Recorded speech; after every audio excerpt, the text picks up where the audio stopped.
사랑하는 성도 여러분, 고린도라는 도시는 말 잘하는 사람이 대접받는 도시였습니다. 광장에는 늘 변론가들이 있었고, 사람들은 누가 더 멋진 말을 하는지, 누가 더 그럴듯한 논리를 펴는지 따져가면서 박수를 보냈습니다. 말이 곧 권위였고 지혜가 곧 힘이었습니다. 그런 도시에 사도 바울이 들어갔지요. 그는 어떤 사람이었습니까? 율법에 통달했고 헬라어에 능했으며 지혜로 따지면 누구에게도 뒤지지 않는 그런 사람이었습니다. 그러나 사도 바울이 고린도에서 선택한 길은요, 세상의 박수를 받는 길이 아니었습니다. 오늘 본문에서 사도 바울은 자신이 고린도 교회 앞에 어떻게 섰는지를 회상하고 있습니다. 그리고 한 문장으로 그 모든 사역의 핵심을 요약하고 있지요. 너희 믿음이 사람의 지혜에 있지 아니하고 다만 하나님의 능력에 있게 하려 하였노라. 그렇습니다. 오늘 본문을 묵상하면서 우리의 믿음이 어디 위에 서 있는지를 함께 묵상하고 돌아보는 시간을 가졌으면 좋겠습니다. 자, 바울은 고린도 교회에 어떤 모습으로 나아갔습니까? 첫 번째는 이것입니다. 첫 번째는요, 약하고 두렵고 떨리는 가운데 오직 십자가만 전하는 것을 볼 수 있습니다. 자, 1절과 2절을 보면 이렇게 말씀하고 있습니다. 형제들아, 내가 너희에게 나아가 하나님의 증거를 전할 때에 말과 지혜의 아름다운 것으로 아니하였나니 내가 너희 중에서 예수 그리스도와 그가 십자가에 못 박히신 것 외에는 아무것도 알지 아니하기로 작정하였음이라 라고 말씀하는 것을 볼 수 있습니다. 사도 바울은 고린도에 도착했을 때 말과 지혜의 아름다운 것을 사용하지 않았다고 고백하고 있습니다. 여기 아름다운 것으로 번역된 단어는 탁월함이라고 되어 있습니다. 평범함을 뛰어넘는 화려한 수사, 사람들을 사로잡는 현란한 말솜씨를 가리키는 것입니다. 당시 고린도는 그런 말에 환호했던 도시였습니다. 바울이 마음만 먹었다면 얼마든지 그 자리에 어울리는 말로 사람을 끌어모을 수 있었겠지요. 그러나 사도 바울은 그것을 의도적으로 내려놓았다는 것입니다. 그 이유가 2절에 분명히 드러나고 있지요. 내가 너희 중에서 예수 그리스도와 그 십자가에 못 박히신 것 외에는 아무것도 알지 아니하기로 작정하였음이라. 여러분, 여기서 작정하였다라는 이 말은요, 판단하여 결단하였다라는 그런 뜻으로 쓰여져 있습니다. 여러분, 사도 바울이 목회자로서 오랜 고민 끝에 내린 결단, 한 번의 다짐이 아니라 사역 전체를 관통하는 그 방향의 설정과 같았습니다. 사도 바울은 결심한 거예요. 고린도 교회 안에서는 나는 예수 그리스도와 십자가 외에는 어떤 것도 알지 않겠다라는 것입니다. 그 결단의 결과가 3절에 나타나지 않습니까? 3절을 보면 이렇게 말씀하고 있습니다. 내가 너희 가운데 거할 때에 약하고 두려워하고 심히 떨었노라 라고 말씀하는 것을 볼 수 있습니다. 여러분, 사람의 말과 지혜를 내려놓고 십자가만 붙들었을 때 바울이 처한 자리는요, 약함과 두려움과 떨림의 자리였습니다. 설교의 사도, 이방인의 사도라고 불렸던 이 바울이요, 약했다, 두려웠다, 떨렸다고 고백하는 거예요. 여러분, 이것이 십자가만 전하는 자의 자리인 줄 믿습니다. 나의 말솜씨를 의지하지 않으니까 설교 한 번 하기가 그토록 두려웠던 것입니다. 자기의 지혜를 자랑하지 않으니까 강단에 설 때마다 떨림이 있었다는 거예요. 그러나 바로 그 자리가 하나님이 일하시는 자리인 줄 믿습니다. 사랑하는 성도 여러분, 우리는 살아가면서 늘 내가 더 잘해야 한다라는 그런 압박 속에 있습니다. 목회자인 저도 마찬가지입니다. 직장에서 더 유능해 보이고 싶고, 가정에서 더 지혜로운 부모로 보이고 싶고, 교회에서 더 신실한 성도로 보이고 싶다는 거예요. 그래서 자꾸 자신을 꾸미고 자기 능력을 드러내려고 합니다. 그러나 오늘 말씀은 우리에게 이렇게 묻고 있어요. 네가 꾸미고 드러내려는 그것이 혹시 십자가를 가리고 있지는 않은가라는 것입니다. 오늘 하루 누군가에게 신앙을 이야기할 때 내가 잘 설명해서 이 십자가를 설득해야지라는 그 마음이 올라오거든 한번 멈추시길 바랍니다. 그리고 짧게 기도하십시오. 주님, 제 말솜씨가 아니라 예수 그리스도의 십자가가 그 사람의 마음에 닿게 하여 주시옵소서. 이 한마디의 기도가 나의 자랑을 내려놓는 자리, 약함 가운데 십자가를 붙드는 자리로 우리를 이끌어 갈 줄 믿습니다. 자, 그렇다면 사도 바울이 의지한 것은 무엇이었습니까? 자, 두 번째는 이것입니다. 두 번째는요, 사람의 지혜가 아니라 성령의 나타나심과 능력이라는 것입니다. 자, 4절과 5절을 보면 이렇게 말씀하고 있어요. 4절과 5절입니다. 내 말과 내 전도함이 설득력 있는 지혜의 말로 하지 아니하고 다만 성령의 나타나심과 능력으로 하여 너희 믿음이 사람의 지혜에 있지 아니하고 다만 하나님의 능력에 있게 하려 하였노라 라고 말씀하는 것을 볼 수 있습니다. 여러분, 사도 바울은 두 가지를 분명하게 대조하고 있지요. 사람의 지혜 그리고 성령의 능력입니다. 여기 설득력 있는 지혜의 말이라는 표현은요, 헬라어 원문을 보면 인간적인 지혜에 설득하는 말이라고 쓰여져 있어요.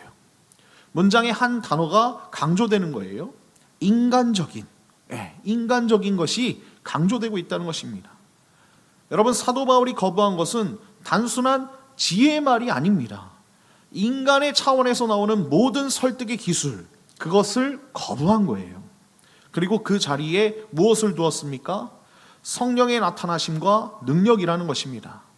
여기 나타나심으로 번역된 단어는 법정에서 명백한 증거를 제시할 때 쓰이는 그런 단어로 쓰여져 있어요.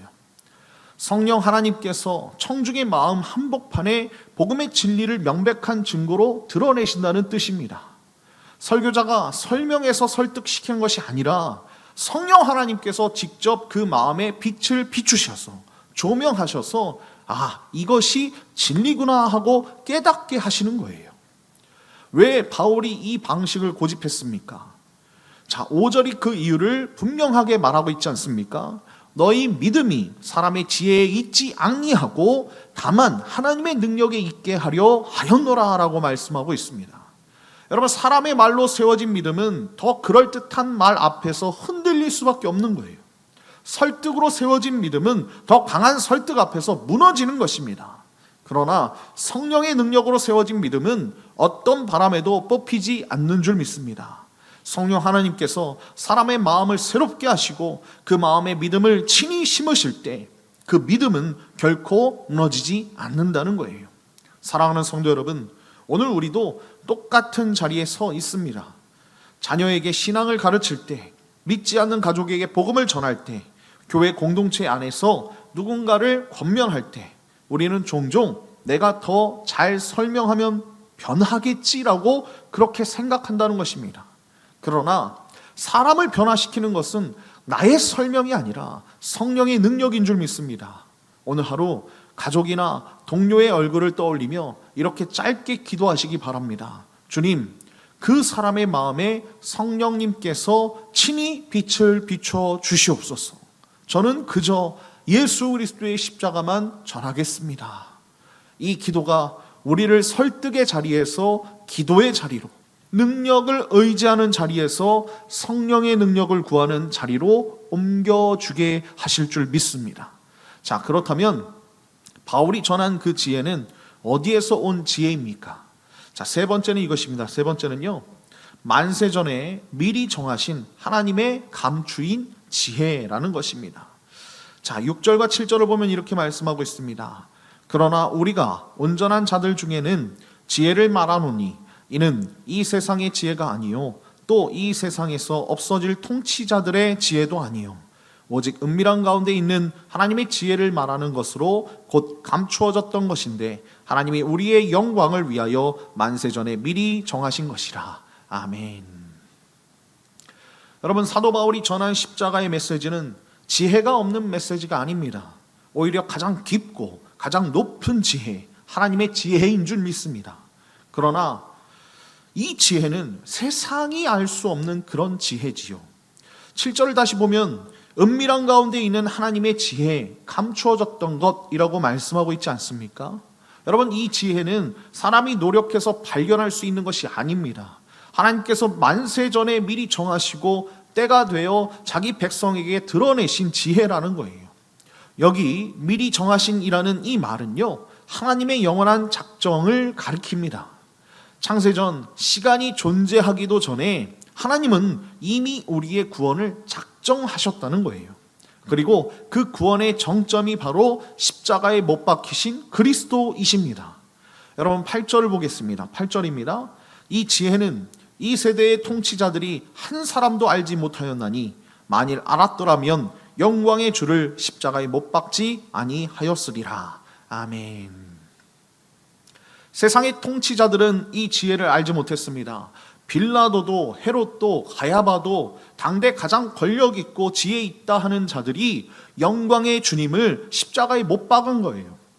그들의 눈에 십자가는 한 죄인의 처형이었지만 하나님의 눈에 그 십자가는 만세 전에 작정된 구원의 절정이었다는 것입니다.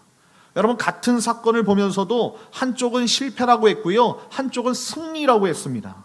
여러분, 이 차이를 만든 것이 무엇입니까? 성령의 조명하심 아니겠습니까? 성령 하나님께서 우리의 눈을 여시지 않으면 우리도 그 통치자들과 다르지 않다는 것을 여러분들이 깨닫기를 바랍니다. 여러분, 9절 보면 뭐라고 말씀하고 있습니까? 기록된 바 하나님이 자기를 사랑하는 자들을 위하여 예비하신 모든 것은 눈으로 보지 못하고 귀로 듣지 못하고 사람의 마음으로 생각하지도 못하였다 함과 같으니라 라고 말씀하고 있지 않습니까? 여러분, 이것은 이사야 64장 4절을 인용한 말씀이에요. 하나님께서 자기를 사랑하는 자들을 위해 예비해 두신 것이 있다고 선언하고 있는 것입니다. 그것은 눈으로 본 적도 없고 귀로 들은 적도 없으며 사람의 마음에 떠올라 본 적도 없는 것입니다. 세상의 어떤 학문으로도 세상의 어떤 경험으로도 도달할 수 없는 그 자리라는 것입니다. 오직 하나님께서 성령으로 친히 보여주실 때 우리는 비로소 그 지혜를 알게 되는 줄 믿습니다. 사랑하는 성도 여러분, 우리는 살면서 자주 이해되지 않는 일을 만납니다. 기도해도 응답이 더디고 신실하게 살았는데도 일이 꼬이고 선한 사람이 고난을 당하는 모습을 우리는 본다는 거예요. 그때 우리는 두 가지 자리 중 하나에 서는 거예요. 세상의 해석을 받아들이는 자리, 혹은 성령 하나님께서 열어주시는 하나님의 눈으로 바라보는 그 자리라는 것입니다. 세상은 말합니다. 고난은 곧 실패다라고 말하는 거예요. 그러나 성령 하나님께서는 말씀하십니다. 십자가가 가장 큰 실패처럼 보였으나 가장 큰 승리란다. 너의 고난도 그러하단다. 여러분, 어떠하십니까? 오늘 하루 우리에게 이해되지 않는 상황 앞에 우리가 머물 수가 있습니다. 그때 우리가 잠시 멈추어서 이렇게 기도했으면 좋겠어요. 주님, 세상의 눈이 아니라 성령 하나님께서 우리의 눈을 열어주셔서 이 상황을 바라보게 하시고 이 문제 너머에 하나님께서 우리에게 역사하실 것들을 기대하며 나아가게 하여 주시옵소서. 여러분, 우리가 이렇게 기도하면 하나님께서 우리의 시야를 하늘로 올리시고 우리의 발걸음을 흔들리지 않는 자리로 이끌어 가실 줄 믿습니다. 결론입니다. 영국 런던 메트로폴리탄 태버네클이라는 큰 교회가 있습니다. 19세기 후반 이 교회의 강단에는 한 사람의 설교자가 있었어요. 그 이름은 찰스 헤돈 스펄전입니다. 사람들은 그를 설교의 왕자라고 불렀습니다. 매 주일 약 6,000명의 회중이 그의 설교를 듣기 위해 모였고 그가 쓴 설교는 영국 전역에 퍼져 나갔습니다. 그런데 스펄전에게는 한 가지 습관이 있었습니다. 그는 강단으로 올라가는 좁은 계단을 밟을 때마다 한 칸 한 칸 발을 옮길 때마다 입술로 한 문장을 거듭 고백했다고 합니다. 나는 성령 하나님을 믿습니다. 나는 성령 하나님을 믿습니다. 나는 성령 하나님을 믿습니다. 당대 최고의 설교자였고 누구보다 깊은 신학과 풍부한 언변을 가진 사람이었지만 그가 강단 위에서 의지한 것은요, 자신의 학문도, 자신의 명성도, 자신의 언변도 아니었다는 것입니다. 오직 한 가지, 오늘 저 회중 가운데에서 일하실 분은 내가 아니라 성령 하나님이십니다. 스펄전은 자신의 설교와 강의에서 젊은 목회자들에게 이렇게 가르칩니다. 우리는 사도신경에서 나는 성령을 믿사오며 라고 고백합니다. 그러나 그 신조의 한 줄이 우리 입술에서 살아있는 고백이 되어야 합니다. 사랑하는 성도 여러분, 오늘 본문에서 사도 바울이 고백한 그 모습, 그리고 스펄전이 강단의 그 계단에서 고백한 그 모습, 정확한 같은 모습 아닙니까? 내 말과 내 전도함이 설득력 있는 지혜의 말로 하지 아니하고 다만 성령의 나타나심과 능력으로 인하여 나는 성령님을 믿습니다 라는 이 고백으로 오직 예수 그리스도의 십자가만 전해야 된다는 것입니다. 우리가 어디에 서 있든 강단이 아니어도 우리에게는 각자의 자리가 있는 것 아닙니까? 가정의 자리, 직장의 자리, 공동체의 자리, 영혼을 마주하는 자리, 그 자리에 우리가 올라갈 때마다 같은 고백을 새기면서 나아갔으면 좋겠어요. 하나님, 나는 성령님을 믿습니다. 사람의 지혜가 아니라 하나님의 능력 위에 제 믿음이 서 있게 하시고 오직 십자가와 예수 그리스도만 전하게 하여 주시옵소서. 오늘 하루 사람의 지혜가 아닌 하나님의 능력 위에 우리의 믿음이 굳게 서기를 예수님의 이름으로 간절히 축원드립니다.